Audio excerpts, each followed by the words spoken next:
Parte 2. No recuerdo muy bien qué sucedió luego. Solo tengo vagos recuerdos en forma de flash, en un baño haciendo el amor con aquella joven desenfrenadamente. Lo siguiente que recuerdo ya estaba en el taxi de camino a casa. Mis amigos vivían en diferentes pueblos que yo, y mi pueblo era la última parada. Siempre paraba a la entrada del mismo porque me gustaba ir caminando a casa para despejar la borrachera. Mi pueblo es muy pequeño, como ya he dicho antes, y todos nos conocemos, y por supuesto conocemos los coches de todos los vecinos. Por eso cuando aparece un coche extraño a todos nos llama la atención, y más si está, como era el caso, a la puerta de mi casa. Y dentro hay 4 hombres que salen del coche nada más verme aparecer. Eran aquellos colombianos de la discoteca que seguían queriendo vengarse, y a saber cómo habían averiguado dónde vivía. Atrevidos ignorantes. Continué caminando hacia ellos, mientras lentamente me soltaba el cinturón y me enroscaba la punta en la mano izquierda. Luego la derecha la metí en el bolsillo del pantalón para coger las llaves de casa. Introduje mi dedo corazón en la anilla, dejando la llave en punta, completamente firme al tensar el puño. No tendría armas, pero me sobraba mucha imaginación. Esta era una situación completamente nueva para mí. Normalmente era yo quien asediaba a mis víctimas, pero curiosidades del destino, eran mis víctimas quienes habían venido a intentar hostigarme. Pensé a gran velocidad, con mucha tranquilidad ante la amenazante situación, y cuando llegué a la altura del puente que describe 4 calles en cruz, corrí hacia una de ellas, la que menos casas posee y por lo tanto donde menos claridad hay.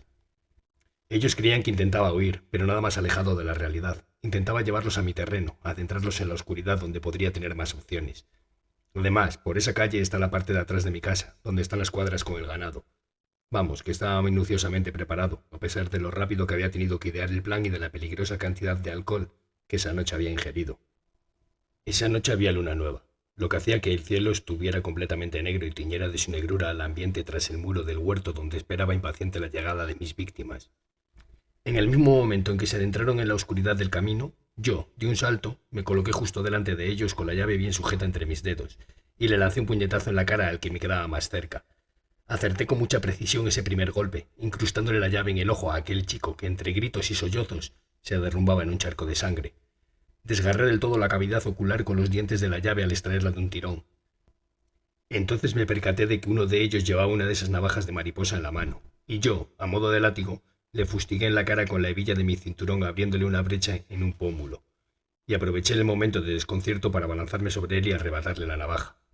Una navaja solo se saca para clavarlo para que te la clave.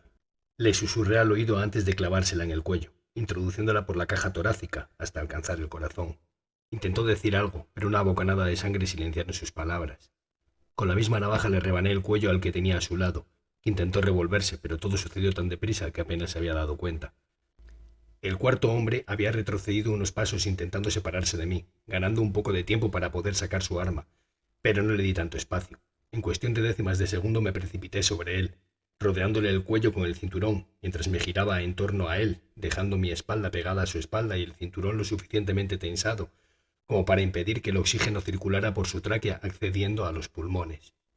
Luego me dejé caer de rodillas al suelo, añadiendo más presión y peso a su maltrecho cuello, hasta que sonó el crujido que caracteriza la rotura, un sonido muy parecido al que hacen 2 avellanas al romperse una contra otra.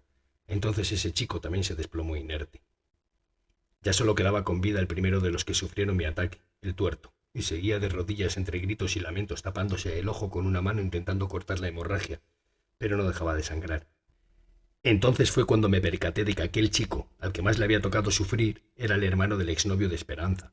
Qué casualidades tiene la vida, pensé, al ver a aquel hombre tan valiente hacía tan pocas horas en la discoteca, ahora llorando, suplicando por su vida de rodillas en clara posición de genuflexión.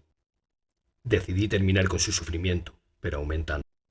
¿Creías que podrías ir a casa del cazador para intentar cazarlo? Le dije medio susurrando al oído al que correspondía al lado del ojo sano, para que pudiera verme perfectamente. Estaba muy excitado, siempre me excitaban esos instantes en los que mis víctimas clamaban por sus vidas. Ya eran unas cuantas las veces que lo había hecho. Él solo ocupaba el número 72 de mi lista, o eso creía, y ya ni siquiera me ponía nervioso. El caso es que para incrementar el dolor introduje mi dedo corazón con gran violencia en la herida de su ojo. Desconocía el espacio que podría haber dentro de las órbitas, pero me entraron 2 falanges enteras. Luego encorvé el dedo a modo de gancho y lo arrastré con su espalda por la hierba de aquel terreno que llevaba años sin sembrar. Gritaba, se revolvía, pero eso a él ya no le servía de nada. Solamente me influía a mí, ya que ni siquiera a día de hoy puedo comprender que nadie escuchara los gritos. Al final me decidí a degollarle el cuello, igual que había hecho con sus amigos para terminar con sus gritos. Cogí uno de los cuerpos, el único que no sangraba, y me fui por la puerta de atrás de mi casa a escasos metros de la escena. Dejé el cuerpo en el patio de atrás, donde estaban las cuadras con el ganado. Cogí un carretillo y fui a por los otros 3 cuerpos. Una vez regresé, cogí la macheta de cortar la leña, extendí una lona en el suelo y coloqué los cuerpos sobre ella. Posteriormente les corté su ropa para desnudarlos a mayor velocidad, y luego comencé a despedazar los cuerpos en trozos muy pequeños de no más de 15 centímetros. Lo que más me costó fueron los cráneos, aquellos chicos tenían la cabeza muy dura. Los 4 cerdos de las cuadras no tardaron demasiado en comerse los pedazos, los únicos fragmentos que quedaban de mi obra. A mí no me gusta deshacerme de los cuerpos, igual que a un pintor no le gustaría que quemasen sus cuadros antes de mostrárselos al público. Todo artista tiene algo de exhibicionista y necesita exponer su obra, pero hay veces que es necesario. Limpié bien el patio y prendí fuego a la lona y a los restos de ropa. Yo solo cogí las llaves del coche para poder quitarlo de la puerta. Entré en casa cuando la hoguera estaba casi consumida. Me duché rápidamente y me cambié de ropa.